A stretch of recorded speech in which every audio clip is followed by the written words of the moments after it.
Tuid ki khun Samla ka Balang Catholic shaka 4th Youth Convention Archdiocese bashisien shisnem haka khatway tarik Nohprah ha Byrnihat Parish. Yakani ka convention la Pelong ka Shillong Archdiocese Catholic Youth Movement SACYM Zone 6 ban wanrah aga jingshitrhem haka jingngeit haki khun Samla. Haka jo kapor kani gaje kandu ki Samla ka long ban wanrah ka bha ka miat haying hasem hashnong hathau para ka imlang ka salang. Kapang pedeng bagi Samla kila shim na kabenta kani ka convention kalong Muslim hadin ka Maria ka lakhre lakrum pakla lejbak sharilum Judea kabala penshong nongrim naga kitab Lukas kabala nong kabaningkong dukhot kabala phukundai dagi hajaru ki Samla na ki sautli ki parish hari boy kabakanthum ya ka kadhor nongpo den bat Byrnihat Parish ki lapoi shakani ka jinga kandu lang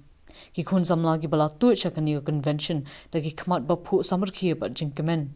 namar bakila yo lat banya kandu para Samla banya kren ba phliu jingmut halor ka bha kamiat hake imlang sa lang kum kawai na ki kam shakri blay lapen phu pen phieng ya kani ka sngi kut jong ka convention ha ka sngi blay da ka mas ba khuj bala pen menta da uso blay Peter simle parish priest nongpo ha ka jingshim benta lang uso blay Michael sun parish priest kadhor bat kiwe ki lingdo so blay ki sisters ki longkmi longkpa na ki saw parish ki la jingshitrhem me ki jingle niam da ki jingrwai babang ha ka mas ba khuj